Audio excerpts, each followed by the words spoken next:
Good morning बच्चों, आप सभी का स्वागत है। आज हम क्लास 7th स्टार्ट कर रहे हैं और हम क्लास 7th में हमारा जो सब्जेक्ट है जिसे हम स्टार्ट कर रहे हैं वो है बच्चों साइंस। तो साइंस में सबसे पहले हमारा जो चैप्टर है वो है चैप्टर नंबर 1 और चैप्टर नंबर 1 आप लोग सभी अच्छी तरह जानते हैं, इसका नाम है the ever evolving world of science. देखिए बच्चों, जब भी हम साइंस पढ़ते हैं तो हमारे अंदर एक चीज होनी चाहिए, वो होती है क्यूरियोसिटी। क्यूरियोसिटी का मतलब होता है जानने की इच्छा। अगर आपके अंदर जानने की इच्छा है तो आप चीजों को बहुत सही तरीके से जान पाएंगे। मैं आपको बताना चाहता हूँ, देखिए ये आपका चैप्टर नंबर 1 का पहला पेज है। ये आपका चैप्टर का नेम है the ever evolving world of science और इस पूरे चैप्टर में काफी कुछ यहाँ पे लिखा हुआ है। अगर आप इस पेज को स्टडी करेंगे तो आपको काफी कुछ जानने को मिलेगा। लेकिन हम ये पूरे पेज की डायरेक्ट वन बाय वन जो वर्ड है उनकी स्टडी ना करके हम इसकी समरी पे बात करेंगे और जो भी टॉपिक या जो भी वर्ड आपके लिए काफी इंपॉर्टेंट है उस चीज को हम यहाँ पे डिस्कस करेंगे। लेकिन मैं आपको एडवाइस करूंगा कि आप मेरे वीडियो देखने से पहले जिस पेज की मैं बात कर रहा हूँ उस पेज का वीडियो आपने देखने से पहले आपने सबसे पहले उस पेज को रीड करना है। तो चलिए स्टार्ट करते हैं। मैं आपको दिखाता हूँ किस तरीके से आप रीडिंग करें। आपके हाथ में एक पेन होना चाहिए और पेन को बंद करना है, पेन ऑन नहीं करना है वरना बुक खराब हो जाएगा आपका। तो आपने इस तरीके से, देखिए, we hope you enjoyed your adventures with curiosity in grade 6। हम ये आशा करते हैं कि आपने क्यूरियोसिटी जो बुक थी आपकी क्लास 6 की, आपने उसे एंजॉय किया होगा and are now ready to continue our journey into the wonderful world of science. और अब आप वंडरफुल वर्ल्ड ऑफ साइंस की जो जर्नी है उसमें आने के लिए आप तैयार हो गए। This again it's not just a text book with facts. ये जो बुक हम आपके सामने आज लेके आए हैं क्लास 7th में, ये एक ऐसी बुक नहीं है कि जिसमें केवल फैक्ट ही फैक्ट आपको दिए गए हैं जो आपको याद करने हैं, रटने हैं, ऐसे नहीं है इसमें। ये बुक आपको इनवाइट करती है क्वेश्चन पूछने के लिए, आपको इनवाइट करती है एक्सपेरिमेंट करने के लिए, आपको इनवाइट करती है एक्सप्लोर करने के लिए और ये समझने के लिए we as we try to understand the beautiful world we live in, और हमें अपने वर्ल्ड को समझने के लिए जिसमें हम रहते हैं। The world of science cover everything. World of science में हम सब कुछ कवर करते हैं, चाहे वो छोटा हो या बड़ा हो, पास हो या दूर हो। We may be looking at tiny cells inside a leaf और the movement of the sun and the star. हम छोटी छोटी चीजों को देखेंगे, किसी लीफ के अंदर जो सेल्स प्रेजेंट होते हैं हम उन्हें भी देखेंगे और जो स्टार और सन हमसे काफी दूर है हम उनके बारे में भी बात करेंगे। We may be testing our materials around us at home.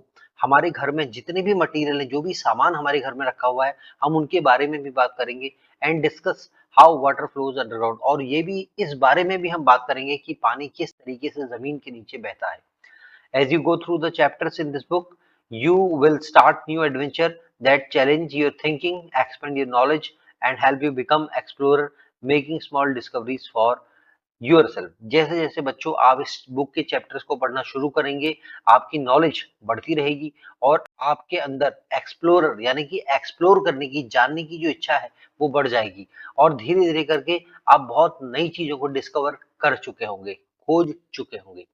Before we dive into our exciting journey, take a moment to observe something special about this book।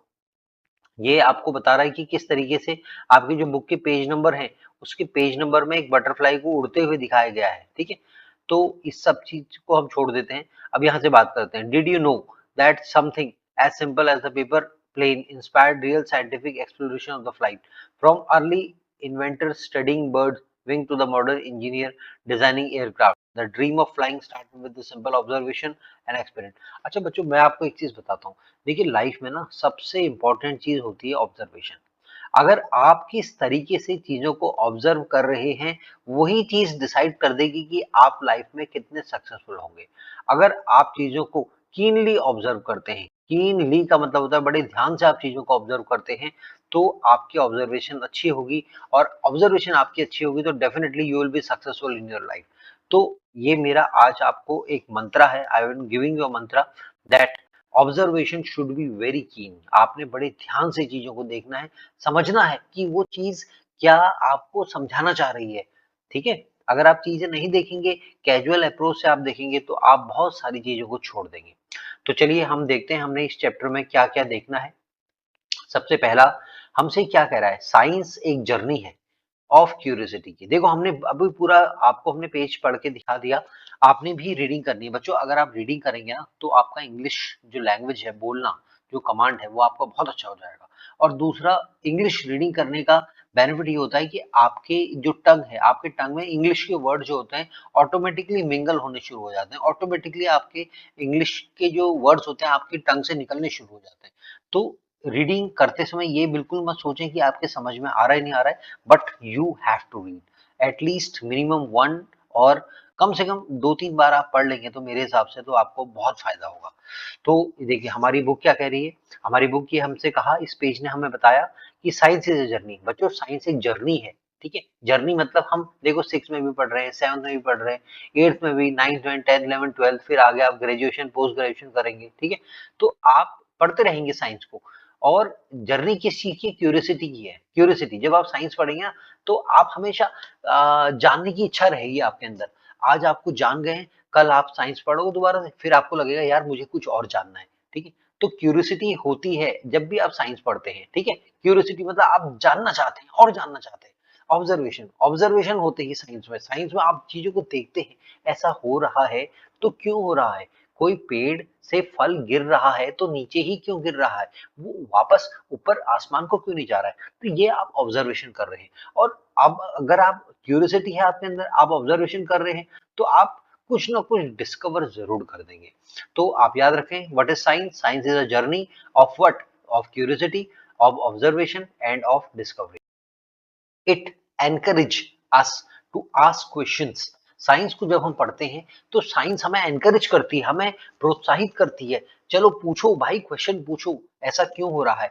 आपको साइंस मोटिवेट करती है एक्सपेरिमेंट करने के लिए, कि भाई अगर कोई पानी है, अगर वो पानी है, अगर उस पानी को अगर हम ठंडा करते हैं तो वो जम के आइस बन जाता है। एक्सपेरिमेंट करके आप देखना चाहते हैं and explore the world around us. और साइंस में हम क्या करते हैं, अपने आसपास का जो वर्ल्ड है, जो एटमॉस्फेयर है, उसको हम एक्सप्लोर करते हैं, उसके बारे में और कुछ जानते हैं।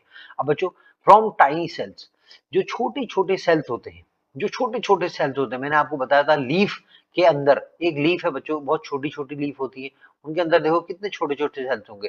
टाइनी सेल से लेके स्टार्स तक science help us understanding nature. Science हमें सब कुछ बताती है। चाहे आप एक लीफ के अंदर छोटे सेल की बात करेंगे, चाहे लीफ के अंदर आप एक छोटे सेल की बात करेंगे, तो भी हमें साइंस उसके बारे में बताएगी। या एक बहुत बड़ा स्टार, स्टार बहुत बड़ा होता है बच्चों, आपको दिखता बहुत छोटा है लेकिन स्टार बहुत बड़ा होता है। तो स्टार के बारे में भी सब कुछ हमें साइंस से ही पता चलता है। हमारे नेचर के बारे में हमें साइंस से पता चलता है। अगर हम बात करते हैं साइंस की, तो साइंस से देखो जो सिंपल सिंपल आइडियाज आपके मन में उठते हैं ना, जब भी आप साइंस पढ़ेंगे, मैं आपको एक चीज, चलो एक चीज दिखाता हूँ मैं आपको, ठीक है। जब भी आप साइंस पढ़ेंगे, ठीक है, जब भी आप साइंस पढ़ेंगे, जो सिंपल आइडियाज जो आपके मन में उठेंगे, और वो सिंपल आइडियाज आपको कोई बड़ा इन्वेंशन करने के लिए प्रोत्साहित करते हैं। इन्वेंशन मतलब कोई डिस्कवरी करने के लिए प्रोत्साहित करते हैं, ठीक है। जो सिंपल आइडियाज हैं, मेकिंग लर्निंग एक्साइटिंग, मीनिंगफुल, आपकी जो लर्निंग है उसको एक्साइटिंग बना देते हैं सिंपल आइडियाज आइडियाज। और for full of endless possibilities for everyone. यानी कि कहने का मतलब ये है बच्चों, सिंपल वर्ड्स में, कि जब भी आप साइंस पढ़ते हैं तो आपके अंदर आइडियाज आने शुरू हो जाते हैं। अब हम आगे बढ़ते हैं और देखते हैं कि हमें हमारी बुक के सेकंड पेज में क्या बताया गया है। देखो सेकंड पेज में यहाँ से हमने लिखा है, देखो अगर आप यहाँ देखो, exploration of course is not just about discovering new fact. बच्चों एक्सप्लोरेशन का मतलब ये नहीं है कि हम नए नए फैक्ट खोज रहे हैं, बुक में नई नई चीजों, नए नए टॉपिक को ढूंढ रहे हैं, उनको रटना शुरू कर रहे हैं, और learning about different thing in nature, और नेचर के बारे में डिफरेंट डिफरेंट चीजों को पता कर रहे हैं, ठीक है। ये भी पता कर लिया, ये भी पता कर लिया, इसका मतलब एक्सप्लोरेशन नहीं होता है। Science as we said in class 6 is a process. So it is about a way of thinking and welcomes curiosity, asks questions and is open to the unknown. देखो बच्चों, इस पूरे लाइन में हमें साइंस का मतलब बताया गया है कि साइंस क्या है। तो क्या है साइंस का मतलब, साइंस का मतलब बच्चों देखो, science is not only about learning fact. अगर आपसे कोई पूछे कि हम साइंस में फैक्ट लर्न करते हैं, this is science only, no no no no, this is not a science. Science में हम बट ऑल्सो अबाउट थिंकिंग, हम सोचते हैं साइंस में, ठीक है। आस्किंग क्वेश्चंस, हम क्वेश्चंस पूछते हैं साइंस में और वर्ल्ड को एक्सप्लोर करते हैं। तो अगर if someone will ask what is science, तो आप बोलेंगे science is about thinking, science is about asking questions, and science is about exploring the world. Science is not only about learning the facts. ठीक है, तो उम्मीद करता हूँ ये समझ में आया होगा। अब देखो क्लास जो सेवंथ है, क्लास सेवंथ में क्या था ना, student will learn. Class seventh में, ये जो क्लास सेवंथ है आपकी, स्टूडेंट लर्न करेंगे नेचर के बारे में जानना, कैसे हम एक्सपेरिमेंट करते हैं या कैसे चीजें चल रही हैं हमारे आसपास, अगर कोई चीज चल रही है तो कैसे चल रही है, इन सब के बारे में आपको क्लास सेवंथ में बताया जाएगा। देखो science help us discover the connection between the human nature and society. हमारी सोसाइटी जहां हम रहते हैं इसको समाज कहते हैं। नेचर मतलब जो हमारे आसपास है, पेड़ पौधे, जानवर, मिट्टी, ठीक है, सन, ये इसको हम नेचर कहते हैं, और ह्यूमन हम लोग। तो ह्यूमन के बीच में, नेचर के बीच में और सोसाइटी के बीच में क्या कनेक्शन है, क्या कोई कनेक्शन है, ये कनेक्शन को समझने में हमारी हेल्प कौन करता है, साइंस करता है।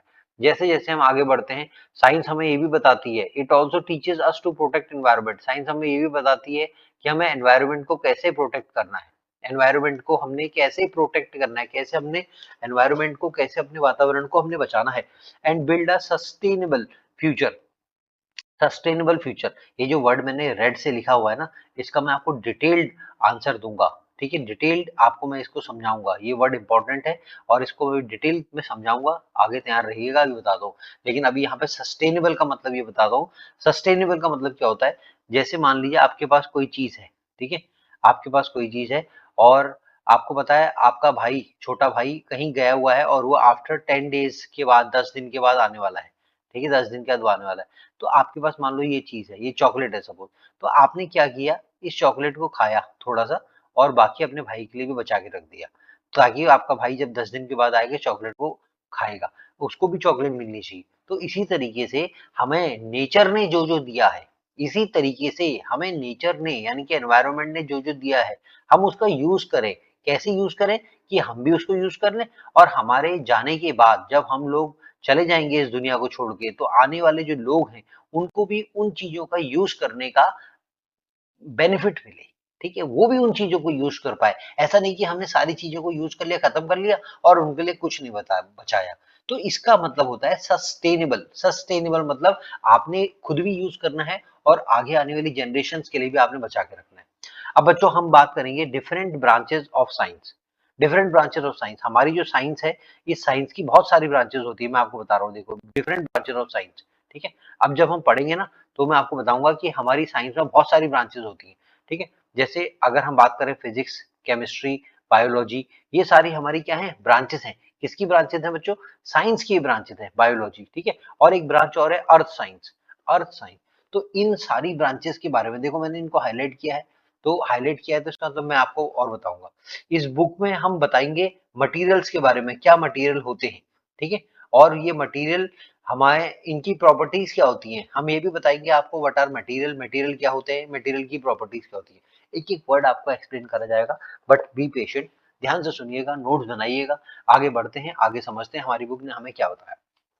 सबसे पहले वर्ड, जैसा मैंने आपको बताया था कि मैं आपको इसका मतलब समझाऊंगा, तो हमारे पास सबसे पहला वर्ड जो आता है बच्चों, वो है सस्टेनेबल। स्पेलिंग देख लीजिए, स्पेलिंग लिखने में गलती मत करिएगा।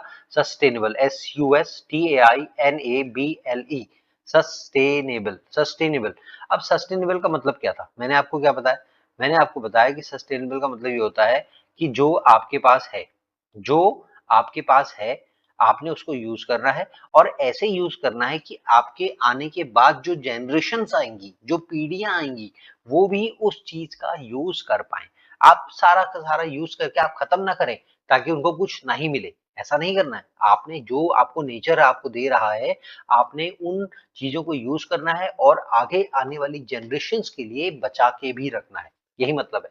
यहाँ लिखा है, देखो बच्चों क्या लिखा है, ये कह रहा है सस्टेनेबल मीन्स, क्या मतलब है, यूजिंग नेचुरल रिसोर्सेस।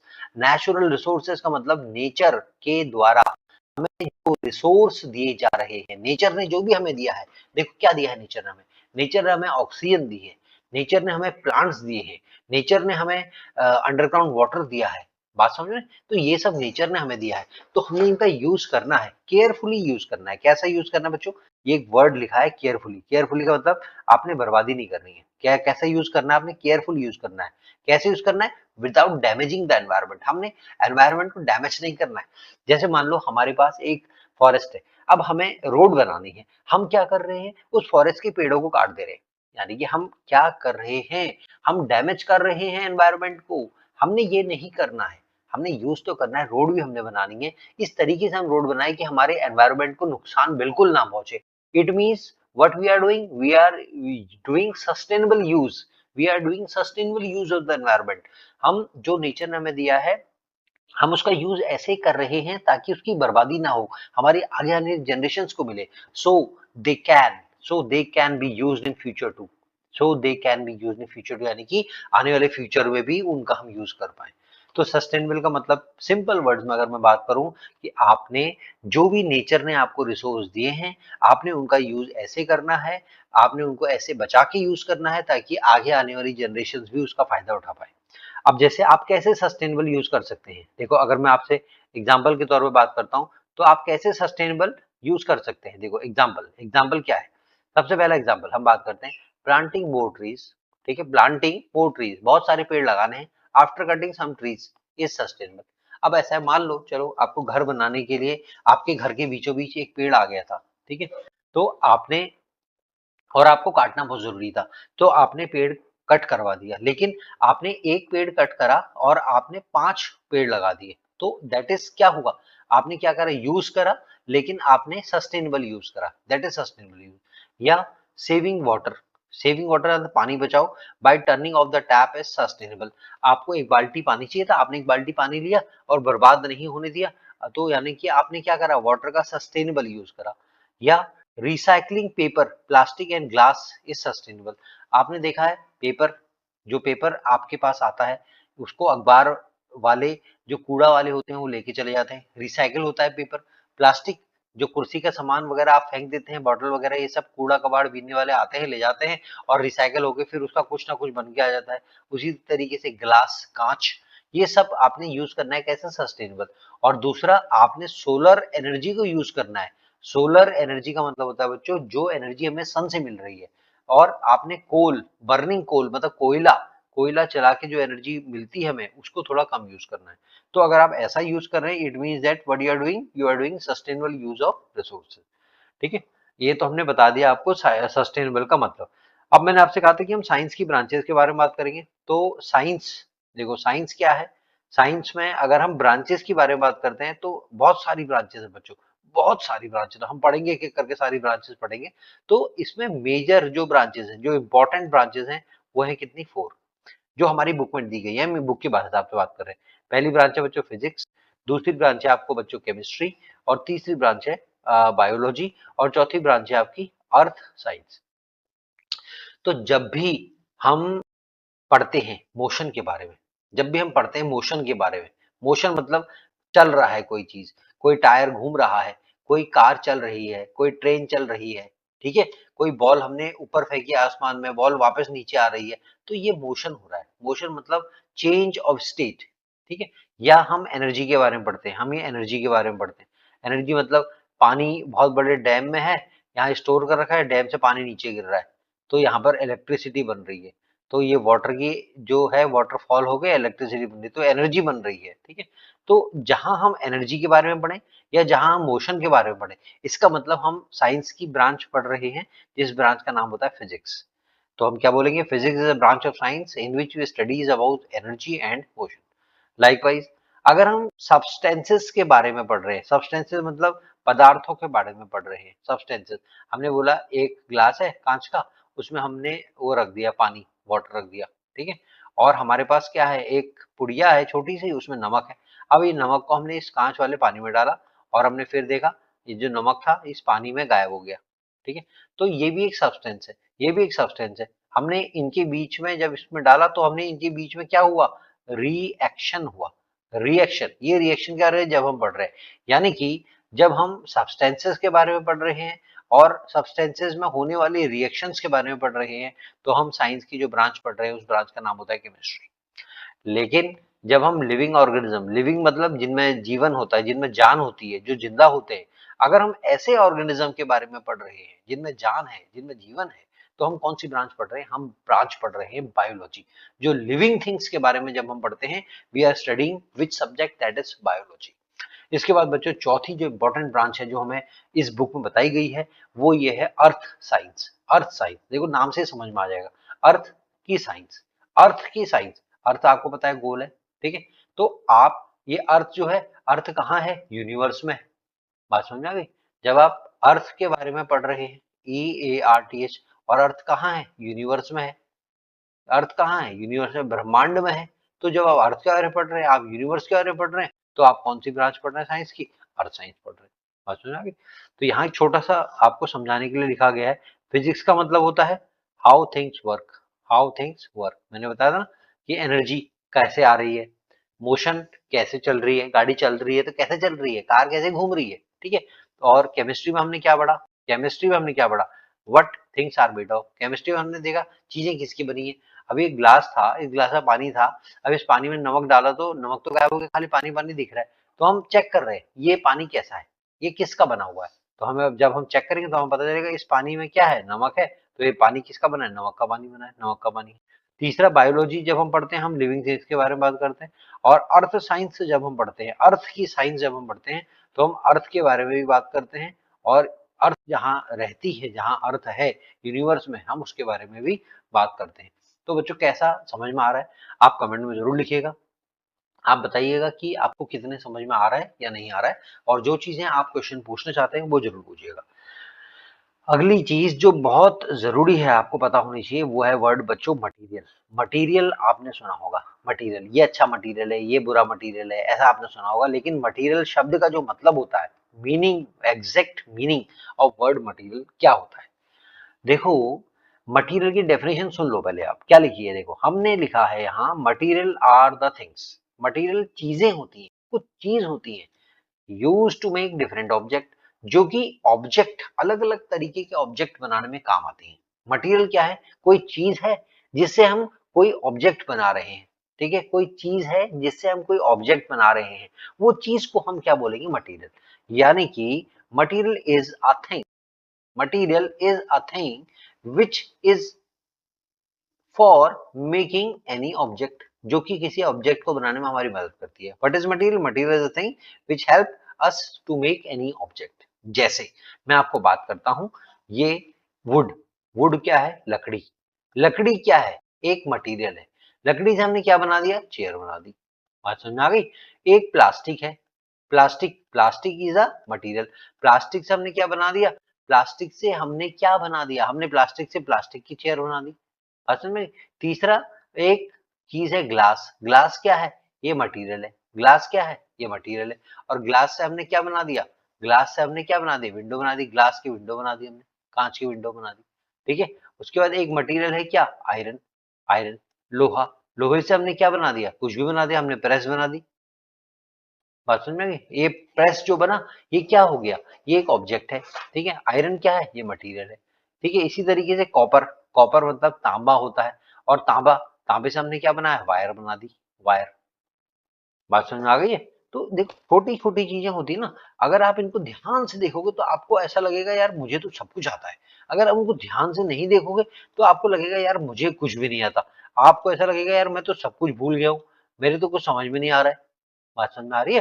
तो अब हम क्या कर रहे हैं, आपको यहाँ पढ़ाने का पीछे ऑब्जेक्टिव ये है कि हम आपको छोटी-छोटी चीज़ों को बताएँगे। तो मटेरियल हम पढ़ चुके हैं। अब मटेरियल क्या होते हैं भाई? देखो, यहाँ मटेरियल की क्या होते हैं, मटेरियल की कैसी प्रॉपर्टीज़ होती हैं, क्या क्वालिटी होती है?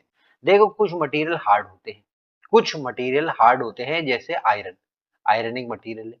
और कुछ मटेरियल सॉफ्ट होते हैं, कुछ मटेरियल सॉफ्ट होते हैं। ठीक है। जैसे अगर हम बात करते हैं सॉफ्ट में, कोई भी सॉफ्ट मटेरियल ले लीजिए आप, ठीक है। जैसे मिल्क हो गया, ठीक है, मिल्क एक मटेरियल हो गया। बात समझ आ गई? ये सॉफ्ट है। या पनीर अगर बन रहा है, ठीक है, paneer, paneer is a material, ये सॉफ्ट है। अब स्ट्रॉन्ग, स्ट्रॉन्ग मतलब मजबूत है। और कुछ मटेरियल वीक होते हैं, ये आपने याद रखना। कुछ मटेरियल स्ट्रॉन्ग होते हैं और कुछ मटेरियल वीक होते हैं। आपने हर चीजों को ध्यान रखना है बच्चों। बात समझ आ गई? दूसरा, तीसरा, कुछ मटेरियल हैवी होते हैं, भारी होते हैं, और कुछ मटेरियल हल्के होते हैं। ये प्रॉपर्टीज है मटेरियल की, कुछ हार्ड होंगे, कुछ सॉफ्ट होंगे, कुछ स्ट्रांग होंगे, कुछ कमजोर होंगे, कुछ हैवी होंगे, भारी होंगे, कुछ लाइट होंगे, और कुछ मेटल ट्रांसपेरेंट होते हैं। ट्रांसपेरेंट का मतलब आप जब एक विंडो है, विंडो के इस साइड से विंडो की उस साइड में रहने वाले लोगों को देख सकती हो, तो such a thing is called as transparent. बात समझ में आ गई?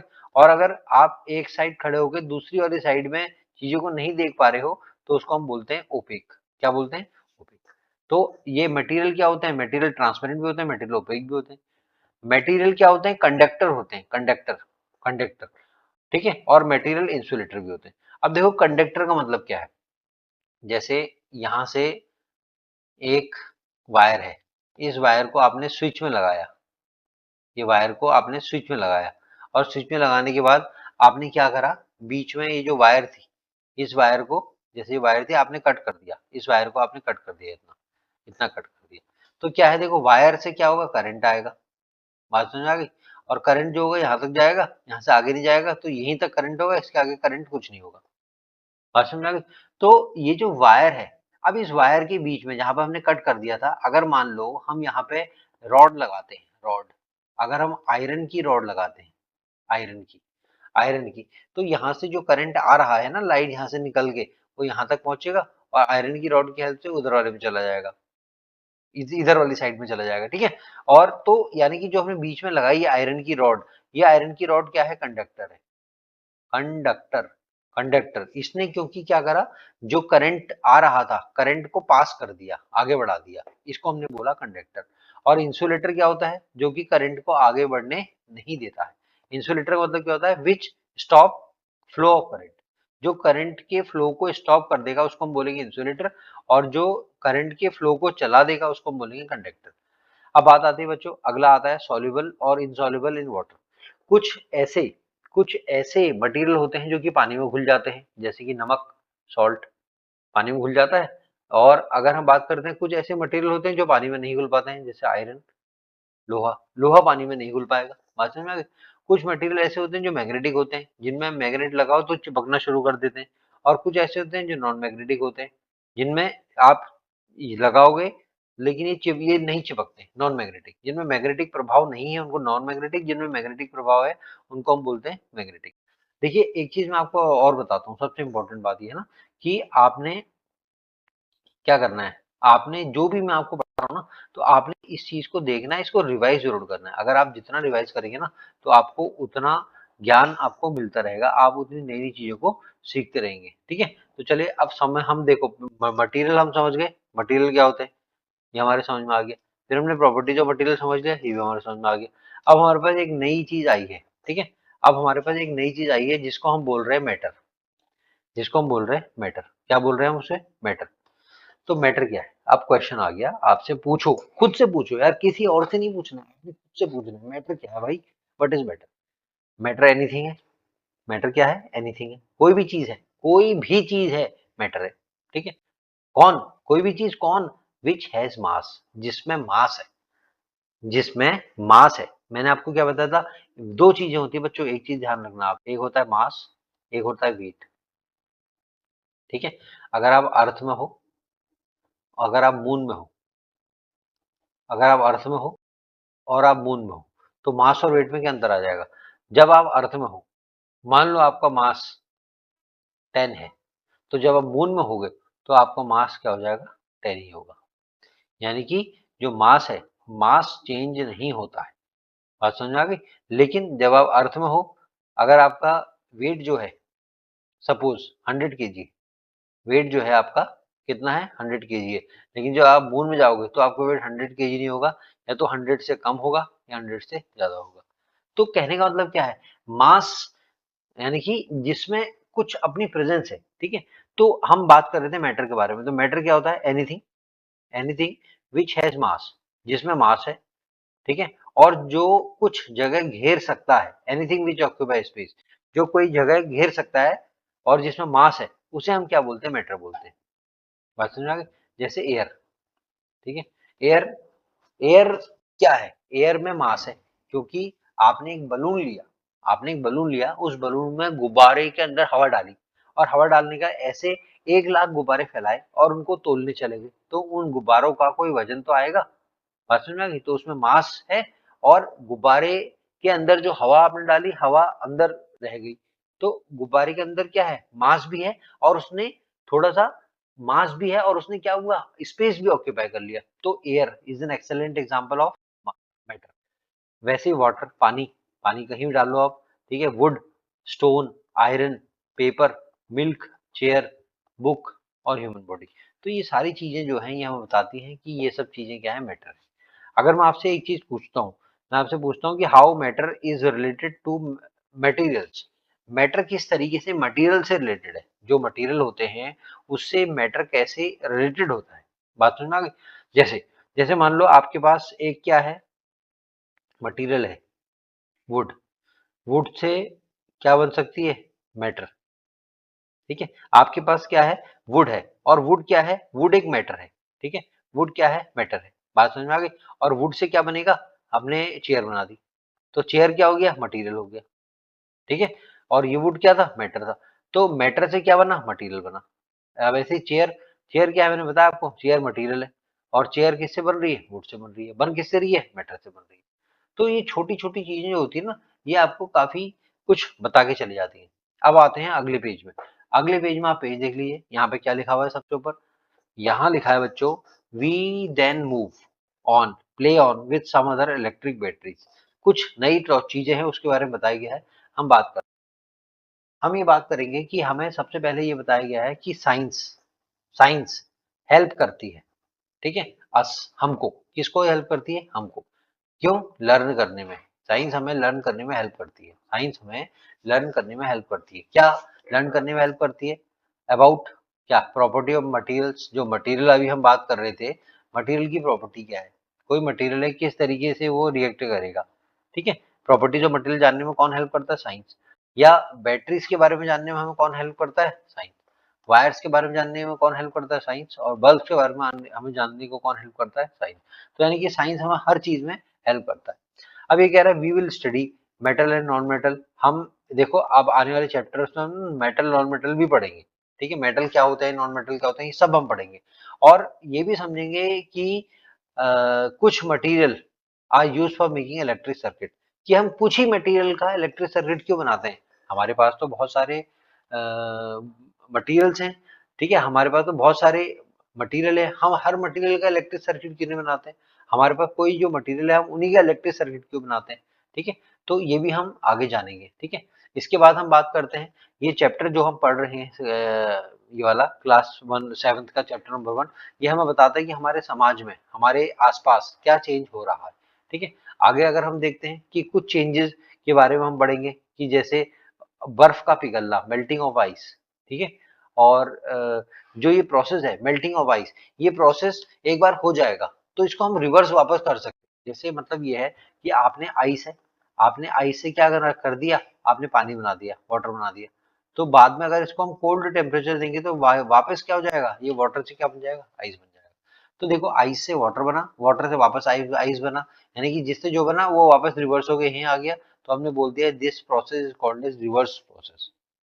बात समझ में आ गई? This process is called as reverse process, because जो पहले थी उससे कुछ बना और जो बना उससे फिर वापस में पहले वाली चीज बन गई, that is called as reversible process. इसी तरीके से कुछ ऐसी चीजें होती हैं जो कि रिवर्स नहीं होती हैं, जैसे बैटरी, टॉर्च का आप अगर सेल लाओगे, ठीक है, टॉर्च का आप सेल लाओगे, टॉर्च जलाओगे, टॉर्च जलाने का जब टॉर्च की सेल के अंदर जो पावर है वो खत्म हो जाएगी तो टॉर्च जलना बंद हो जाएगा, तो आप उस सेल को निकाल के बाहर फेंक दोगे, तो जो सेल आपने फेंका that is what called battery. बात समझ में आ गई? इसके बाद हम आगे बढ़ते हैं, हमें ये भी बताया जाएगा इस चैप्टर में कि हाउ हीट चेंजेस, देखो हीट कॉजेस चेंजेस, यानी कि हीट की वजह से कैसे चेंज आता है, हमें ये भी बताया जाएगा इस चैप्टर में। It move from one place to another, यानी कि हीट किस तरीके से एक जगह से दूसरी जगह चली जाती है। फाइनली, फाइनली अब ये बात कर रहा है, finally finally we have water cycle, finally we have water cycle where water evaporate from cloud and fall back as rain.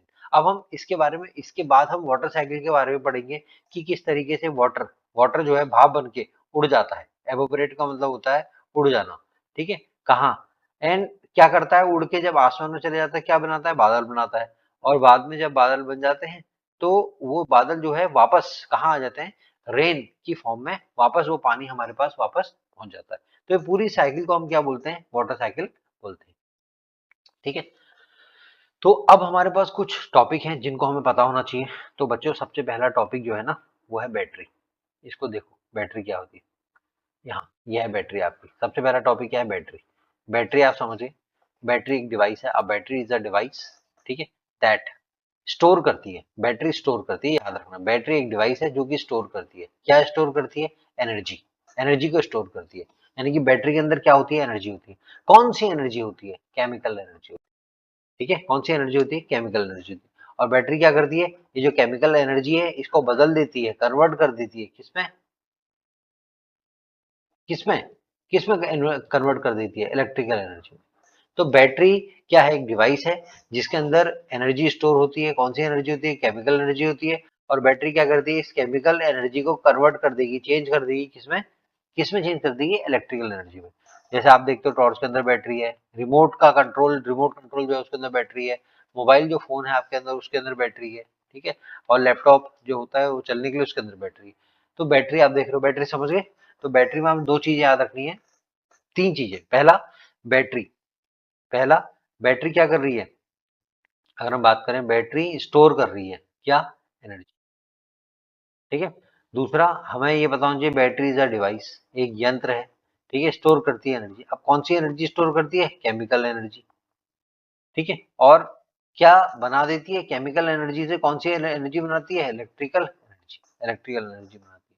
बात समझ में आ गई। तो ये हो गया आपका बैटरी के बारे में। अब आता है बच्चों मेटल और नॉन मेटल। अब आता है हमारा जो टॉपिक है अगला ना, वो है मेटल और नॉन मेटल। मेटल और नॉन मेटल, देखो मेटल हो या नॉन मेटल हो, दोनों ही क्या होते हैं, मटेरियल होते हैं। ठीक है, चाहे मेटल हो या नॉन मेटल हो, दोनों ही क्या होते हैं, मटेरियल्स होते हैं। मटेरियल्स मैंने आपको बताया था, मटेरियल क्या होते हैं, एक होता है मैटर। ठीक है, और एक मैटर से हमने क्या बनाया, मटेरियल बनाया। और मटेरियल क्या होते हैं, दो तरीके के होते हैं, एक होता है मेटल, एक होते हैं नॉन मेटल। बात समझ में, एक होता है मेटल, एक होता है नॉन मेटल, और दोनों क्या है, मटेरियल है। और मटेरियल किससे बना है, मैटर से। ठीक है, तो जैसे अगर मैं आपसे बात करूं, जैसे आपसे मैं बात करूं कि यूजेस ऑफ मेटल क्या होंगे, मेटल के यूजेस क्या होंगे। ठीक है, तो मेटल के यूजेस क्या होंगे ये हमें जानने से पहले, मेटल के यूजेस क्या हैं ये हमें जानने से पहले हमें पता होना चाहिए कि मेटल क्या है। या हमें यूजेस ऑफ नॉन मेटल के बारे में जानने से पहले हमें पता होना चाहिए कि नॉन मेटल क्या है। तो देखो मैंने आपको बताया कि मेटल क्या है, मटेरियल है। ठीक है, और नॉन मेटल क्या है, वो भी मटेरियल है। दोनों मटेरियल है, एक तो ये हो गई। अब अगर हम बात करते हैं कोई चीज हार्ड है और स्ट्रांग है, कोई चीज हार्ड है और स्ट्रांग है, तो वो क्या होगा, मेटल होगा। बात समझ में आ गई। और कोई चीज सॉफ्ट है और ब्रिटल है, ब्रिटल का मतलब होता है हाथ में आपने पकड़ा तोड़ दिया। ठीक है, कोई चीज सॉफ्ट है कोई ब्रिटल है, उसे हम क्या बोलेंगे, नॉन मेटल। ठीक है, एग्जाम्पल जैसे आयरन। आयरन क्या होता है, हार्ड होता है, आपने देखा है लोहा बहुत मजबूत होता है। और सल्फर जो होता है, सल्फर थोड़ा कमजोर होता है। तो आप देख रहे हो एक हार्ड है एक स्ट्रांग है, एक हार्ड है एक क्या है, स्ट्रांग है। और दूसरा क्या है, सॉफ्ट है और ब्रिटल है। अब आगे दूसरी प्रॉपर्टी, मेटल्स क्या होते हैं, शाइनी होते हैं। जो चीज चमकेगी वो मेटल होगा, शाइनी। ठीक है, शाइनी के लिए वर्ड और है लस्ट्रस। बात समझ में आ गई। तो जो चीज शाइनी होगी वो मेटल होगा, जो चीज डल होगी जिसका कलर डल होगा वो नॉन मेटल होगा। जो गुड कंडक्टर होगा हीट का, जो हीट को अपने से पास होने देगा, उसको हम क्या बोलेंगे, उसको हम बोलेंगे मेटल। ठीक है, और जो पुअर कंडक्टर है, क्या है, पुअर कंडक्टर, जो पुअर कंडक्टर है उसको हम क्या बोलेंगे, नॉन मेटल। जो इलेक्ट्रिसिटी को अपने उससे पास होने देता है, जो इलेक्ट्रिसिटी को अपने उससे पास होने देता है वो क्या है, मेटल है। जो इलेक्ट्रिसिटी को अपने उससे पास नहीं होने देता उससे हम क्या बोलते हैं। फिर आ गया अगला, देखो कोई भी मेटल होगा, आप उस मेटल से क्या कर सकते हो, तार बना सकते हो। कोई कॉपर का मेटल है तो आप उससे क्या कर सकते हो, तार बना सकते हो। तो मेटल की ये प्रॉपर्टी कि जिसमें हम मेटल को पीट पीट कर तार बनाते हैं, that is called as ductile, ductility कहते हैं, आगे पढ़ेंगे क्लास में। ठीक है, तो हम इसे क्या कहते हैं, डक्टाइल। तो metals are ductile in nature, इसका मतलब क्या है, इसका मतलब ये है कि मेटल की हेल्प से आप तार बना सकते हो। और दूसरा हम बोलते हैं metals are malleable in nature. Malleable, malleable का मतलब क्या होता है, जिसको अगर हम पीट पीट के ठोक ठोक के हम उसकी शीट बना दें, चादर बना दें, तो उसको हम बोलेंगे मेटल। तो आपने देखा what are metals, metals are hard, metal are strong, metal are shiny, metal are good conductor of heat, metal are good conductor of electricity, metal are ductile in nature, so wire can be made of metals, metal are malleable in nature, so sheet can be made of metals। अब इसी तरीके से इसके सामने जो non metal है उसके बारे में लिखा है। देखो ये हार्ड स्ट्रॉन्ग हो गया, ये सॉफ्ट ब्रिटल हो गया, ये शाइनी हो गया, ये डल हो गया, ये गुड कंडक्टर ऑफ हीट हो गई, ये पुअर कंडक्टर ऑफ हीट हो गई, मतलब कि इलेक्ट्रिसिटी जाएगी तो पास नहीं होगी, ये गुड कंडक्टर है ये वाला एरिया, और इधर वाला क्या है पुअर कंडक्टर है। अब डक्टाइल का मतलब मैंने आपको बताया क्या बताया था, जब अगर किसी चीज को हम ठोक ठोक के अगर हम क्या बना लें, ठीक है, उसके वायर बना लें तो हम कहेंगे डक्टाइल है। लेकिन नॉन मेटल में ऐसा नहीं होता, नॉन मेटल नॉन डक्टाइल होते हैं, ठीक है। और हमने बताया था मेटल क्या होता है, शीट बना सकते हैं, इसको हमने बोला मेल्लेबिलिटी। लेकिन जो नॉन मेटल्स होते हैं उनमें हम शीट नहीं बना सकते हैं। तो ये सारी सारी छोटी छोटी चीजें जो है ना आपके अभी तो काम आएंगी, आगे आने वाले एग्जाम में भी काम आएगी। अब हमने इलेक्ट्रिक सर्किट के बारे में आपको पढ़ाया था। इलेक्ट्रिक सर्किट का मतलब क्या होता है, व्हाट इज इलेक्ट्रिक सर्किट। अगर आपसे किसी ने पूछ लिया क्लास में कि बच्चों इलेक्ट्रिक सर्किट क्या होता है, इलेक्ट्रिक सर्किट क्या होता है बच्चों, एक रास्ता होता है।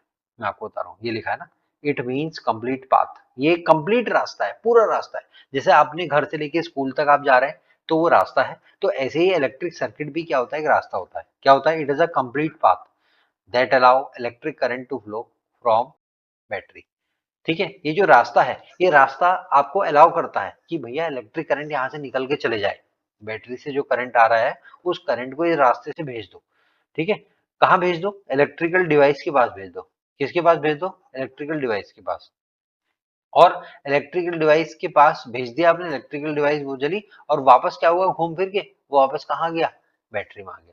तो कहने का मतलब क्या है, इलेक्ट्रिक सर्किट क्या है, electric circuit is a path, ठीक है, जिसमें इलेक्ट्रिक करंट फ्लो कर जाता है। कहाँ से कहाँ तक फ्लो करेगा, बैटरी से लेके फ्लो करेगा। ठीक है, बैटरी से फ्लो करेगा इलेक्ट्रिक डिवाइस में, और इलेक्ट्रिक डिवाइस से बैक कहाँ जाएगा, बैटरी में आ जाएगा। तो देख लो बैटरी से फ्लो करा कहाँ, इलेक्ट्रिक डिवाइस में, और डिवाइस से वापस कहाँ गया, बैटरी में आ गया। तो ये दिखा रखा है, देखो ये बैटरी है। जब भी बैटरी होगी ना तो बैटरी हमेशा प्लस और माइनस के साइन से दिखाई जाएगी। ठीक है, तो बैटरी के बाद क्या था, यहाँ स्विच ऑन ऑफ का स्विच होगा। ठीक है, तो ये स्विच है, और ये स्विच से यहाँ से करंट निकला बैटरी से, ये स्विच में गया, स्विच ने ऑन करा, ये करंट आगे बढ़ गया, आगे बढ़ के घूमा, करंट नीचे आया और यहाँ बल्ब जल गया। ये क्या है, ये मटेरियल है, बात समझ।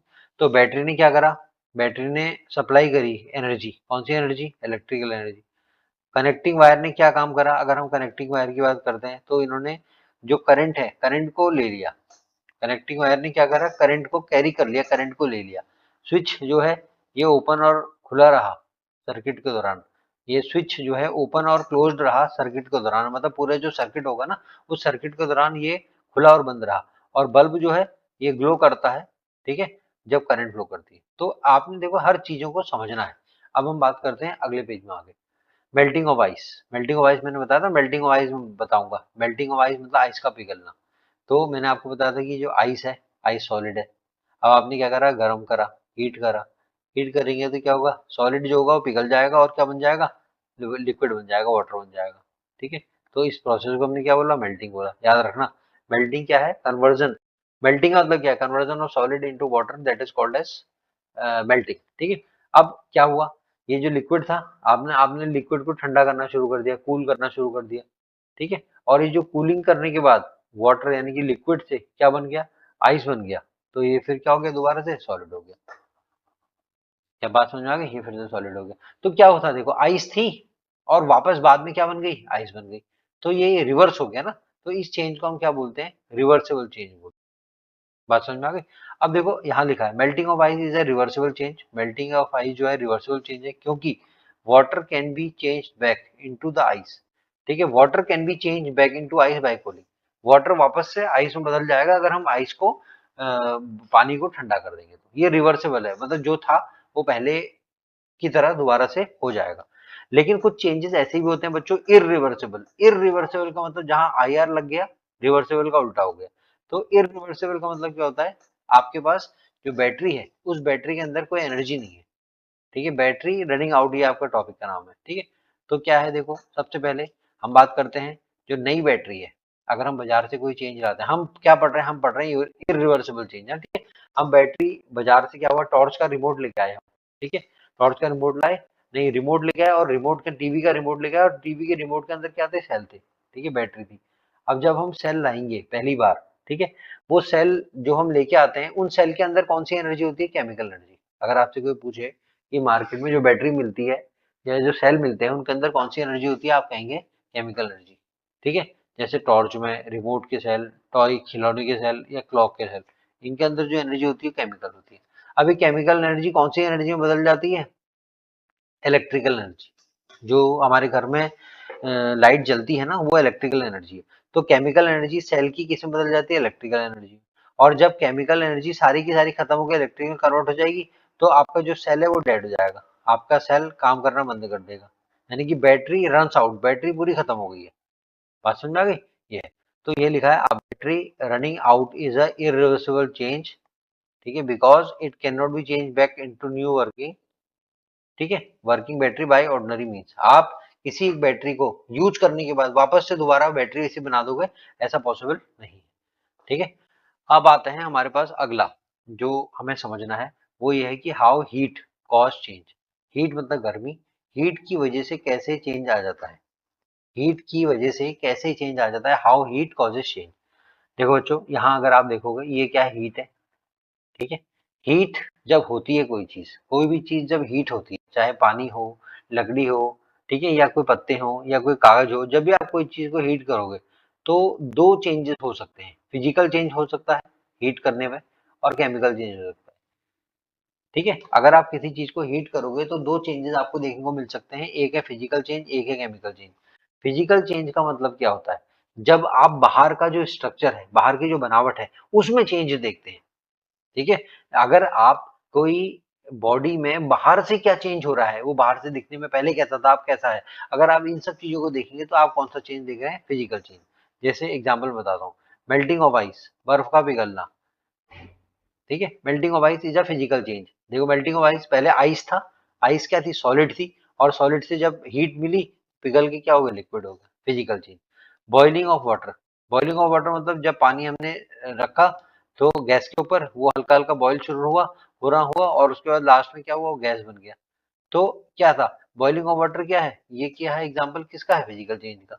या expansion of metal, expansion of metal मतलब मेटल जो होते हैं, जैसे आयरन है, ये मेटल जो होते हैं एक्सपेंड करते हैं, फैलते हैं, ठीक है। जो मेटल एक्सपेंड कर रहे हैं, जो फैल रहे हैं, उसको हम क्या बोलते हैं, क्या बोलते हैं, मेटल का जो फैलना अगर हो रहा है, एक्सपेंशन ऑफ मेटल जो हो रहा है, ये भी एक क्या किस तरीके का चेंज है, फिजिकल चेंज है। तो फिजिकल चेंज अगर आपको याद रखना है तो आप देखोगे, अगर बाहर से चेंज कुछ हो रहा है, फिजिकली बाहर से देखने में आपको कोई चेंज दिख रहा है, that is called physical change. या इसके अलावा दूसरा चेंज होता है केमिकल चेंज, जैसे बर्निंग ऑफ पेपर, कागज आप जलाओगे, कागज खत्म हो जाएगा, खाली क्या बचेगा, कार्बन बचेगा। तो ये क्या एग्जाम्पल हुआ किसका, आपका, ठीक है, केमिकल चेंज का। या कुकिंग ऑफ फूड, खाने का, अगर आप देखो शुरू में अगर आप छोले राजमा डालोगे प्रेशर कुकर में, तो वो कितने टाइट होता है, आप खा भी नहीं सकते। लेकिन अगर आप हीट दोगे, नीचे से गैस ऑन करोगे, कुकर रखोगे गैस के ऊपर और उसको पानी डाल के गर्म करोगे, तो आप देखोगे कुकिंग की वजह से क्या होगा, जो दाने अभी तक टाइट थे आप बाद में खा पाओगे। या बेकिंग ऑफ केक, मतलब अगर आप केक खा रहे हो, बात समझ में आ गई, अगर आप केक खा रहे हो तो केक को बना रहे हो, केक को आप बना रहे हो, बेक कर रहे हो, बेकिंग का मतलब होता है केक बनाना, केक आप बना रहे हो, तो वो भी कौन सा चेंज है आपका, कौन सा चेंज है, केमिकल चेंज। तो ये सब जो हो रहा है किसकी वजह से हो रहा है, हीट की वजह से हो रहा है। अगर गर्मी दे रहे हो तो ही पेपर जल रहा है, गर्मी दे रहे हो तो ही खाना पक रहा है, गर्मी दे रहे हो तो ही आपका केक बन रहा है। तो ये सब चीजें किसकी वजह से हो रहा है, हीट की वजह से हो रहा है। अब हीट जो है ना, हीट, अगर आप किसी चीज को हीटअप करोगे, देखो मैं एग्जांपल के तौर पर आपको बताऊं, अगर आप किसी चीज को हीटअप करोगे ना, तो उसके अंदर रिवर्सिबल चेंज भी हो सकता है और इरिवर्सिबल चेंज भी हो सकता है। अगर आप किसी सब्सटेंस को हीट करोगे तो उसके अंदर रिवर्सिबल चेंज भी हो सकता है, इरिवर्सिबल भी हो सकता है। रिवर्सिबल का मतलब क्या होता है, जैसे बर्फ का पिघलना, ठीक है, रिवर्सिबल चेंज का मतलब बर्फ का पिघलना, बर्फ से पानी बना, पानी से फिर बर्फ बन गई। बॉइलिंग ऑफ वाटर, आपने गर्म करा, पानी से भाप बनी और भाप को ठंडा करा तो वापस पानी बन गया। यह इरिवर्सिबल चेंज भी होता है। इरिवर्सिबल चेंज का मतलब आपने पेपर को जला लिया, अब आप वापस उसको पेपर नहीं बना सकते हो। या कुकिंग ऑफ फूड, आपने खाना बना दिया तो आप उसको दोबारा से, ठीक है, मतलब जो था पहले उसको आप दोबारा से वैसा नहीं बना सकते। जैसे आपके पास पनीर के पीस अलग थे, आपके पास नमक अलग था, मिर्च अलग थी, धनिया अलग था, जीरा अलग था, फिर आपने मिक्स करके खाना बना लिया। अब खाने से आप वो पुराने वाले जीरे को अलग नहीं कर सकते हो या पुरानी मिर्च को अलग नहीं कर सकते हो। तो ये क्या कैसा प्रोसेस है, इरिवर्सिबल है, ये भी याद रखना। तो रिवर्सिबल प्रोसेस क्या होते हैं, क्या एग्जाम्पल है, इरिवर्सिबल क्या होते हैं, क्या एग्जाम्पल है, याद रखिएगा। अब आते हैं अगले टॉपिक पे। हमारा टॉपिक क्या है कि how heat moves from one place to another. Heat मतलब जो गर्मी है वो एक जगह से दूसरी जगह कैसे ट्रेवल कर रही है, बात समझ में आ गई। तो जो गर्मी है वो एक जगह से दूसरी जगह कैसे ट्रेवल कर रही है, तो हीट है। ठीक है, move from hot object to cold object, गर्म ऑब्जेक्ट से, गर्म चीज से ठंडी चीज की ओर जाती है। ठीक है। अब देखो तीन वर्ड है, एक है कंडक्शन, एक है कन्वक्शन और एक है रेडिएशन। ठीक है।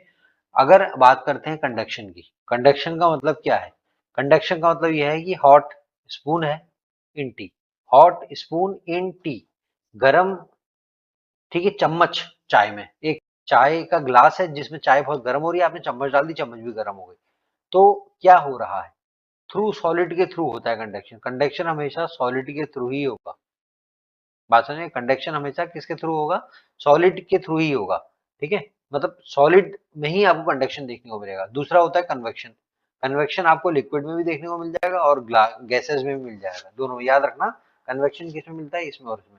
जैसे बॉइलिंग वाटर, बॉइलिंग वाटर, आपने क्या करा, कन्वेक्शन का मतलब क्या है, आपने क्या करा, पानी रखा गैस के ऊपर, गैस ऑन करी और पानी जो था बॉईल होने लगा, धीरे धीरे पानी से क्या बन गई, स्टीम बन गई।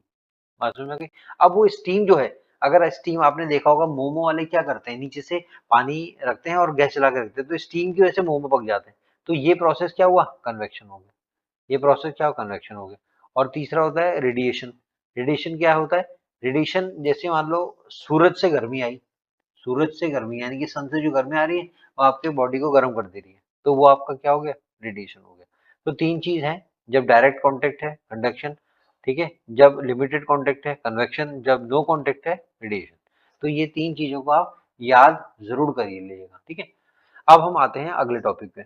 हमारा अगला टॉपिक क्या है, अगले टॉपिक में हमें बताया गया है कि सन, जो सन है, ठीक है, सन हमारे अर्थ में वाटर साइकिल को चलाने के लिए रिस्पॉन्सिबल होता है। हमें बताया गया है कि सन जो है हमारे अर्थ में वाटर साइकिल को चलाने के लिए रिस्पॉन्सिबल बताया गया है। अब कैसे, सन ने क्या करा भाई, यहाँ से देखो, सन ने क्या करा, हीट करा, गर्म करा, क्या, पानी, समंदर का पानी को गर्म करा किसने, सन ने। ठीक है। अब जब पानी गर्म होगा, ध्यान से देखना, जब पानी गर्म होगा समंदर का, तो पानी गर्म होने की वजह से क्या होगा, वाटर जो होगा, जो पानी है वो किस में बदल जाएगा, वाटर वेपर में। जब पानी गर्म होगा समुद्र का, तो पानी किस में बदल जाएगा, भाप में बदल जाएगा, भाप कहते हैं इसको, वाटर वेपर, तो भाप में बदल जाएगा। ठीक है। तो ये जो प्रोसेस है वाटर का वाटर वेपर में बदल जाना, इस प्रोसेस को कहते हैं एवोपरेशन। क्या कहते हैं, एवोपरेशन। और एवोपरेशन किसकी हेल्प से हो रहा है, सन की हेल्प से हो रहा है। ठीक है। अभी हो गया। अब भाप बन गया। अब क्या हुआ, जो भाप बनी, जो वाटर वेपर बनी, ठीक है, जो वाटर वेपर बनी, तो ये वाटर वेपर आपकी चले गई, उड़ गई, मतलब ऊपर को चले गई, आसमान को चले गई, और ऊपर जाके क्या हो गई, ठंडी हो गई। जैसे जैसे ऊपर को जाओगे तो टेम्परेचर कम होता है, तो वाटर वेपर क्या हो गई, ठंडी हो गई। और जब ये ठंडी हो गई तो ये आपस में जुड़ने लगी, और जुड़ के इन्होंने क्या कर दिया, क्लाउड बना दिया। तो ये प्रोसेस जो होता है इसको हम बोलते हैं कंडेंसेशन। क्या बोलते हैं, कंडेंसेशन।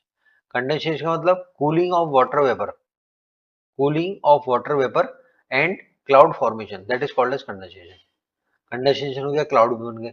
अब क्या होता है, प्रेसिपिटेशन। प्रेसिपिटेशन का मतलब ये जो क्लाउड बने हैं ना, इस क्लाउड से गिरना सामान का, जो इस क्लाउड के अंदर है, उसको हम बोल रहे हैं प्रेसिपिटेशन। चाहे वो रेन की तरह गिरेगा, पानी जो इकट्ठा था, या बर्फ की तरह गिरेगा, या हेल की तरह गिरेगा, ओलो की तरह गिरेगा। तो यानी कि जो क्लाउड आपके बन गए हैं, क्लाउड से पानी का गिरना, चाहे रेन की फॉर्म में हो, चाहे स्नो की फॉर्म में हो, या ओले की फॉर्म में हो, हेल की फॉर्म में हो, तो उसको हम बोलते हैं प्रेसिपिटेशन। ये तीसरा स्टेप हो गया।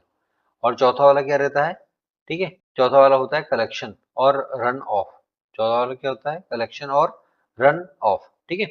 अब हम देखते हैं चौथा वाला, ये क्या है, कलेक्शन। अब वाटर जो हुआ, देखो बारिश का जो पानी आया, या बर्फ जो पिघली उसका पानी आया, या जो ओले हुए, ये सब बाद में क्या हुआ, पानी बना। और पानी को हमने क्या करा, रिवर में छोड़ दिया, लेक में, तालाबों में छोड़ दिया, ओशियन, समुद्र में छोड़ दिया।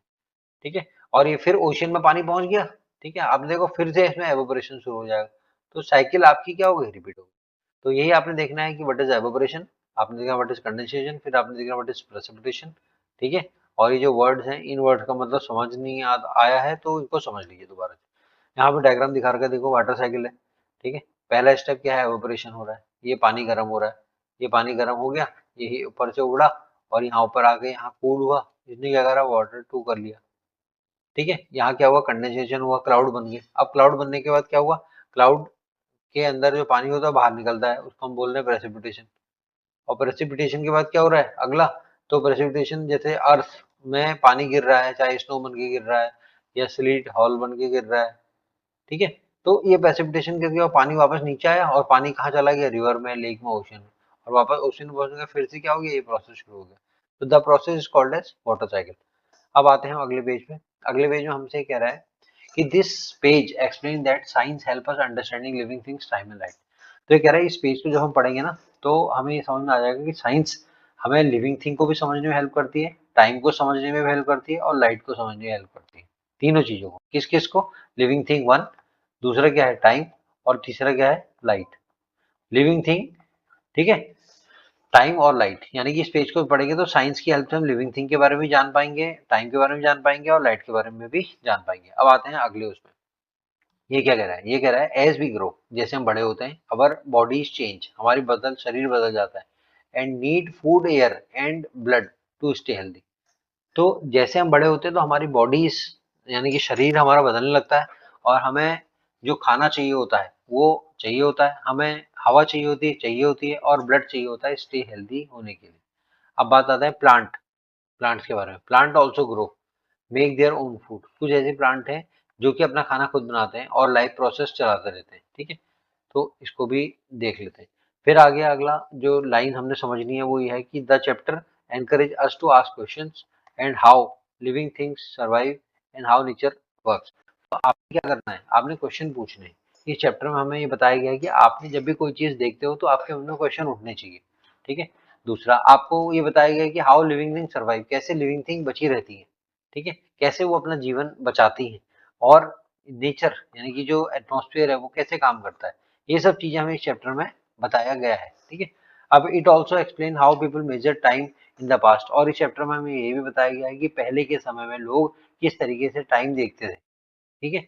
सन की और शेडो की हेल्प से, सन की और शेडो की हेल्प से कैसे पिछले जमाने में लोग टाइम देखा करते थे, ये सब हमें इस चैप्टर में बताया गया है, ठीक है।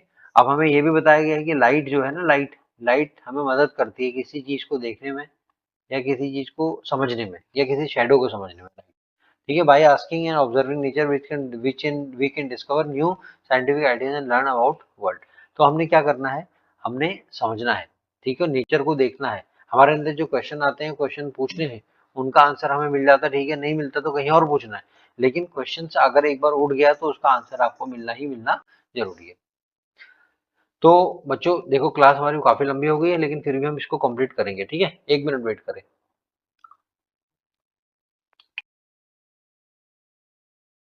देखो मैं आपको बताया ना, पहले के जमाने में घड़ी तो होती नहीं थी, तो लोग किस तरीके से क्या करते थे, टाइम देखते थे।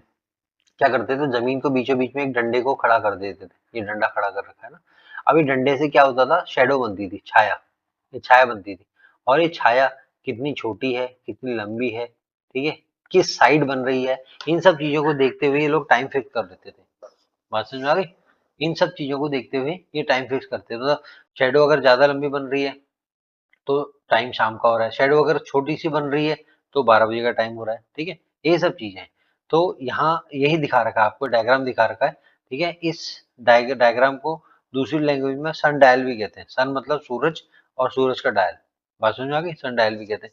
बाकी आप इसको देख लेंगे, यहाँ पे क्या क्या लिखा है कि हमने ये बताया कि किस तरीके से सन से जो लाइट आती है, उस लाइट की जो लाइट जब इस लकड़ी में पड़ती है तो लकड़ी की शेडो बनती है, और इस शेडो को नाप कर ये लोग क्या कर सकते हैं, ये शैडो को नाप के ये लोग क्या कर सकते हैं, टाइम को बता सकते हैं कि क्या टाइम हो रहा है, ठीक है। अब हम आते हैं अगले पेज पे। अगले पेज में हमें क्या बताया गया है, अगले पेज में हमें बताया गया है कि लाइट और जो शेडो होती है वो हमारे नेचर को हेल्प करने में मदद करती है, ठीक है। अगले पेज में हमें बताया गया है कि डे और नाइट क्या होती है, डे और नाइट कैसे होती है, ये इक्लिप्स क्या होती है, ठीक है, इक्लिप्स कैसे होती है, और जो अर्थ है, मून है, सन है, इसके बारे में हमें बताया गया है, ठीक है। तो हमें ये भी बताया गया है कि मूवमेंट जो होता है अर्थ का, चाहे मून का चाहे सन का, इन तीनों का मूवमेंट होता है, ये क्या हमारी लाइफ में हमारी अर्थ में क्या हमारी लाइफ में कोई प्रभाव डालता है, ये भी हमें बताया गया है। और हमें ये भी बताया गया है कि जब भी हम कोई चैप्टर को पढ़ते हैं तो हम चैप्टर को कैसे केयरफुली ऑब्जर्व करते हैं, हमें बड़े ध्यान से चैप्टर को देखना होता है। हमें उस चैप्टर से जितने मैक्सिमम क्वेश्चन हमारे दिमाग में फ्रेम हो सकते हैं, हमें उन क्वेश्चंस को फ्रेम करना होता है और हमें उस चैप्टर को ध्यान से समझने के लिए छोटे छोटे एक्सपेरिमेंट करने होते हैं ताकि हम जो पढ़ रहे हैं वो हमें अच्छी तरह याद हो जाए। ठीक है, अब मैं आपको बताता हूँ कि जब भी आप कोई चैप्टर पढ़ेंगे किसी भी सब्जेक्ट का, अगर हम साइंस की बात करें तो साइंस तो बहुत स्पेशल है, अगर आप किसी भी सब्जेक्ट का चैप्टर पढ़ेंगे तो आप ये चीज हमेशा ध्यान रखना कि आपको जो चैप्टर एनसीईआरटी देगी, आपको जो चैप्टर एनसीईआरटी देगी वो ऐसा चैप्टर होगा जो आपको पहले से पता होगा, उसके बारे में कुछ ना कुछ तो आपको पहले से पता होगा और उसी चीज को और ज्यादा एक्सप्लेनेशन करने के लिए एनसीईआरटी आपको क्या करती है, चैप्टर के फॉर्म में उन सब चीजों को दे देती है ताकि बच्चों की साइंटिफिक जो थिंकिंग है वो बढ़ती रहे। साइंटिफिक मतलब जैसे एक साइंटिस्ट सोचता है ऐसे ही सोच हर बच्चे की बढ़े, इसलिए आपको एनसीईआरटी इस तरीके के चैप्टर्स दे देती है। ठीक है, अब लिखा है sometimes experiment give unexpected result leading to new question and discoveries. और जब भी हम ये कह रहे हैं कि जब भी हम एक्सपेरिमेंट करते हैं और उनका रिजल्ट जब आता है तो रिजल्ट के बाद फिर से क्वेश्चन हमें माइंड में उठता है और हम फिर एक नई डिस्कवरी कर देते हैं। तो हमारे पास कोई भी चीज को देखने की अप्रोच कैसे होनी चाहिए, जस्ट लाइक अ साइंटिस्ट, जैसे साइंटिस्ट किसी चीज को देखते हैं तो उसी तरीके की अप्रोच हमारे पास होनी चाहिए। अब आ गया बच्चों, सबसे इंपॉर्टेंट चीज आपको पता होनी चाहिए। देखो, ये कह रहा है why day and night happen. अगर आपसे कोई पूछता है अभी दिन है, हाँ है, अभी आपसे कोई पूछेगा अभी रात हो जाएगी, हाँ हो जाएगी। अरे भाई, डे क्यों हो रहा है, नाइट क्यों हो रही है, पता है क्यों होती है, किस कारण से होती है? ठीक है, डे हो या नाइट हो, ये होती है अर्थ के रोटेशन की वजह से। किसकी वजह से? अर्थ के रोटेशन, अर्थ के घूमने की वजह से होती है, अर्थ के रोटेशन की वजह से होती है। देखो, अब मैं आपको बता रहा हूं, अर्थ दो तरीके से घूमती है, अर्थ दो तरीके से घूमती है। एक अर्थ घूमती है सन, यह है सन, सन के चारों तरफ, इसको भी कहते हैं, ये घूमने को हम कहते हैं रेवोल्यूशन। क्या बोलते हैं? रेवोल्यूशन। बात समझ में आ गई? अर्थ दो तरीके से घूमती है, हमने क्या बताया आपको, अर्थ कैसे घूम रही है, दो तरीके से घूम रही है। ठीक है, एक मिनट, हाँ एक मिनट रुको। अर्थ दो तरीके से घूम रही है, कैसे घूम रही है? एक तो सन के चारों तरफ घूम रही है, सन के चारों तरफ अर्थ घूम रही है। ठीक है, इस घूमने को हम क्या कह रहे हैं, इस घूमने को हम बोल रहे हैं रोटेशन। इस घूमने को नहीं, सॉरी, इस एक मिनट थोड़ा गड़बड़ हो गया। हाँ, चलो पहले हम इसको देख लेते हैं। अर्थ क्या है? अर्थ एक तो सन के चारों तरफ घूम रही है, इस घूमने को हम बोल रहे हैं रेवोल्यूशन। और अर्थ जो होती है, अपना जो एक्सेस होता है, ये एक्सेस है अर्थ का, एक्सेस।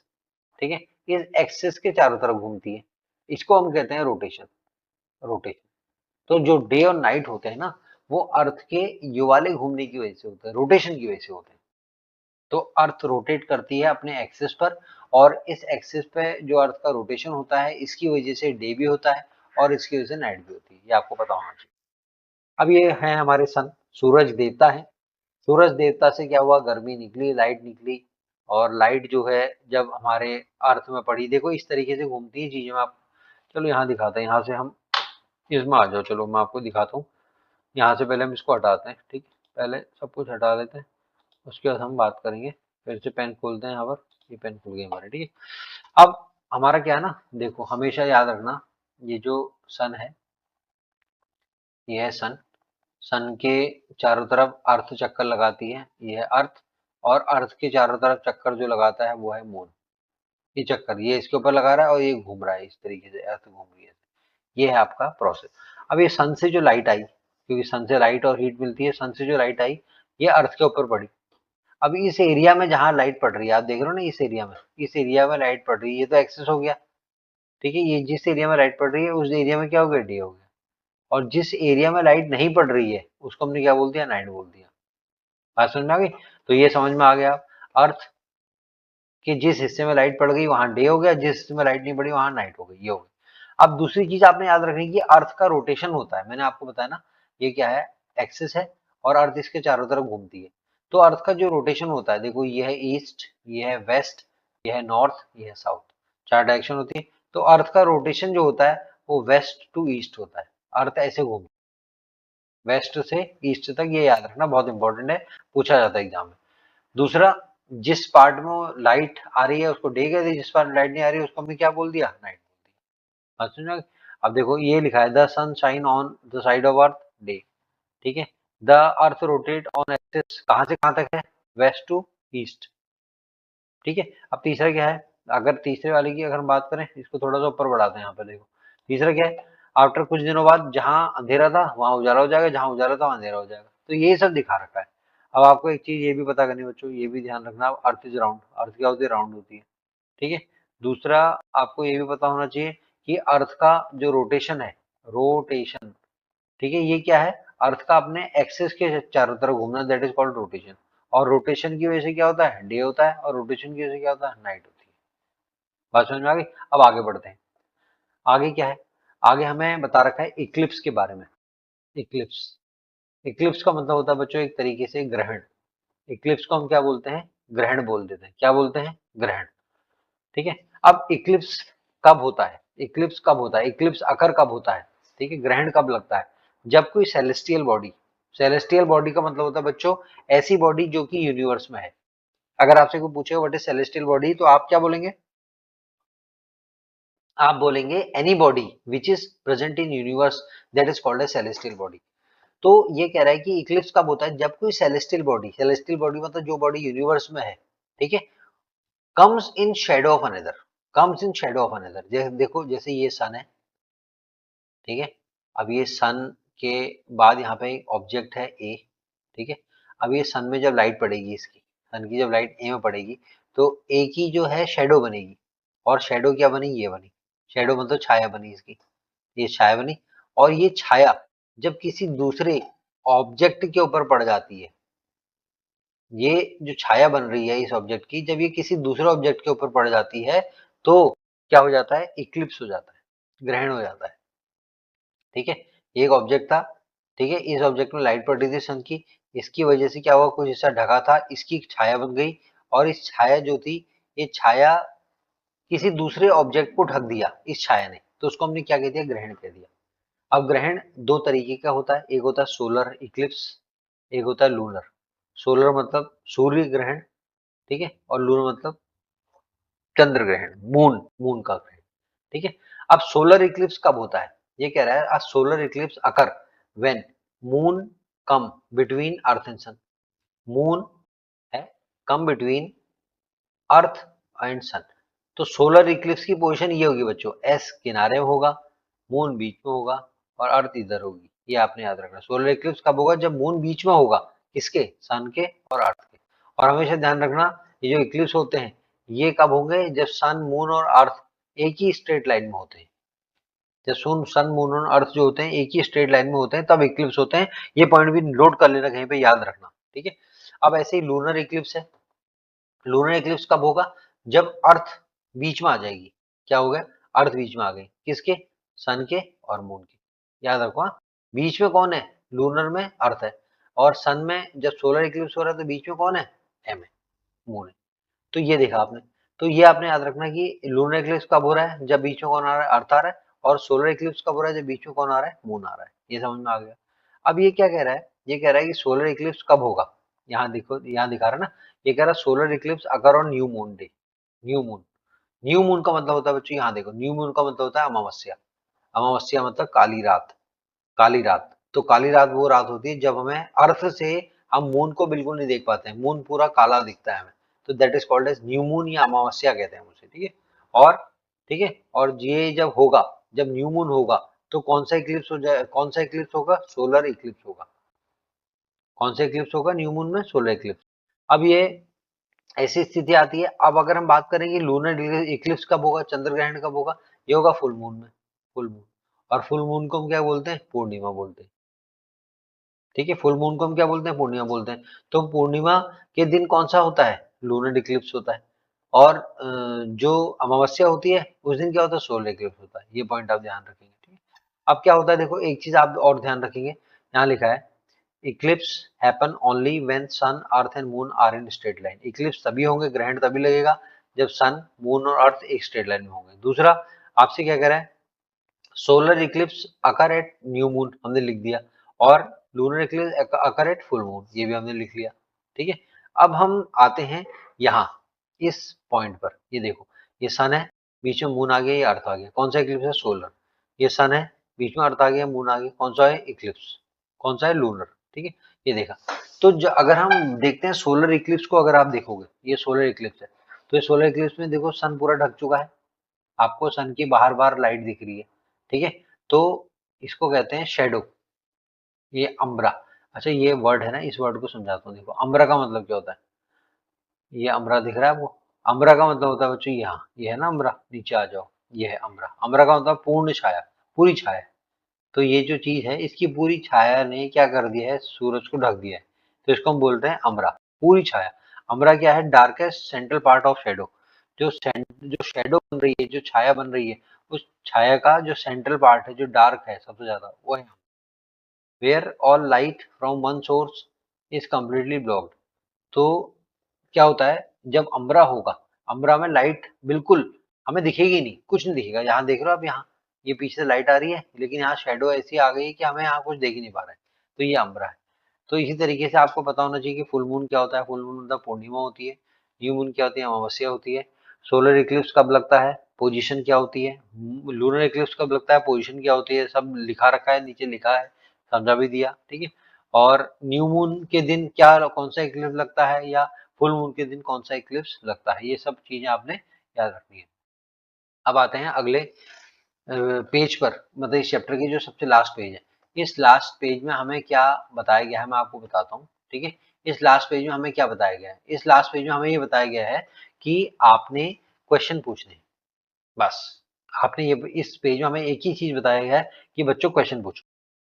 ठीक है, क्या बताया गया है, क्वेश्चन पूछो, बस क्वेश्चन पूछो। आप जितने क्वेश्चन पूछोगे उतना आपके लिए फायदा है, ये हमसे कहा गया है। अब ये क्वेश्चन जब भी पूछोगे, तो आप ये मत सोचो कि कोई क्वेश्चन जो आपने पूछा वो गलत है। कोई क्वेश्चन गलत नहीं होता बच्चों, कोई क्वेश्चन गलत नहीं होता, हर क्वेश्चन सही होता है। बस आपको सोचना होता है, आपको सोचना होता है। ठीक है, तो आपने क्वेश्चन पूछने हैं, जैसे साइंटिस्ट आप क्वेश्चन पूछते रहते हैं या सोचते रहते हैं, तो आपने उसी तरीके से क्वेश्चन पूछने हैं। बात समझ में आ गई। और जब भी आप क्वेश्चन पूछेंगे तो आपकी क्रिएटिविटी भी बढ़ जाएगी, आपकी इमेजिनेशन, सोचने की क्षमता भी बढ़ जाएगी, और आपकी जो थिंकिंग स्किल्स होती हैं वो भी बढ़ जाती हैं। बात समझ में आ गई।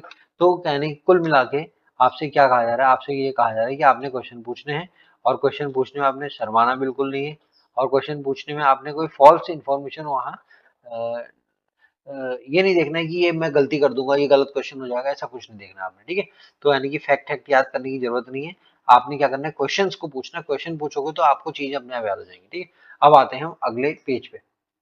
अगले पेज में क्या है, क्वेश्चन दिए गए हैं। ठीक है, अब क्वेश्चन दिए गए हैं, अभी क्वेश्चन थोड़े उल्टे करके दिए हैं। यहाँ क्या दिया है, आपको आंसर दे दिया है, इन्होंने आंसर दे दिया, और आपसे कहा कि भैया ये आंसर है, अब बताओ इसका, इसके लिए क्या क्वेश्चन होना चाहिए। ये आंसर है, इसके लिए क्वेश्चन। अब आंसर दे दिया, जस्ट ऐड सम मिल्क, कुछ मिल्क ऐड कर दो। अब क्वेश्चन बनाओ माइंड में, ये क्वेश्चन बनाओ माइंड में। मैंने बना दिया क्वेश्चन, इसके लिए मैंने बना दिया, my tea is too hot, मेरी चाय बहुत गर्म है। What can I do to cool it down, मैं इसमें इसको ठंडा करने के लिए क्या कर सकता हूँ, मेरी चाय बहुत गर्म है, मैं इसको ठंडा करने के लिए क्या कर सकता हूँ। ठीक है, तो मैं क्या कर सकता हूँ, जस्ट ऐड सम मिल्क। अब चलो दूसरा क्वेश्चन का आंसर मैंने आपको दे दिया, अब आपने क्वेश्चन बनाना है। क्वेश्चन क्या है, because the cat teeth were crooked, cat की जो टीथ थे वो क्रूक्ड थे। ठीक है, अब इसका क्वेश्चन क्या हो सकता है, देखो मैंने बना रखा है, इसको देखो। अब क्वेश्चन क्या है, why couldn't the cat bite the food properly, cat अपने, कैट खाना प्रॉपर क्यों नहीं खा पा रही है। और कह रहे भैया कैट के दांत तो बेचारे के वैसे ही क्रूक्ड हैं, टूटे पड़े हैं। ठीक है, इसलिए कैट खाना नहीं खा पा रही। तीसरा आपसे कह रहा है कि don't panic I have my towel. ठीक है, don't panic I have my towel, ये आंसर दे दिया। अब क्या क्वेश्चन बनेगा, इसका क्वेश्चन बन गया, व्हाट वुड यू से, आप क्या कहोगे, if we got wet in the rain, जब हम बारिश में भीग जाएंगे, and you were carrying a towel, जब आप बारिश में भीग जाओगे और आप अपने साथ तौलिया लेके चल रहे हो बैग के अंदर, तो आप क्या कहोगे, आप कहोगे पैनिक करने की जरूरत नहीं है, हम बारिश में भीग गए लेकिन मेरे पास क्या है, टॉवल है। अब एक आंसर आपको देगा 42, इसका क्या हो सकता है, कुछ सोचो। इसमें लिखा है, चलो मैंने क्वेश्चन पूछ लिया, मैंने पूछा how many student are there present in your class today, तो ये कितने बता देगा आंसर, 42 बता देगा। तो यानी कि जो आंसर थे ना, इन्हीं आंसर से आपने क्वेश्चन बनाया। और जब आप क्वेश्चन बना रहे होगे बच्चों, अगर आपने रियली बना रखे ना, तो आपने सोचा होगा, और अगर आपने सोचा होगा तो आपके ब्रेन का डेवलपमेंट हुआ होगा। तो सारा चीज़ मैंने आपको एक्सप्लेन करने की कोशिश करी है। ज़रूर बताइएगा कि क्लास कैसी लगी। लाइक और सब्सक्राइब और शेयर करना बिल्कुल मत भूलना। क्लास 7th हम पढ़ रहे हैं, क्लास 7th का आज हमने पहला चैप्टर कंप्लीट कर लिया साइंस का। सब कुछ पढ़ाएंगे, ठीक है, बिल्कुल साथ बने रहिएगा। मिलते हैं नेक्स्ट क्लास में, तब तक आप सभी का धन्यवाद। Thank you so much.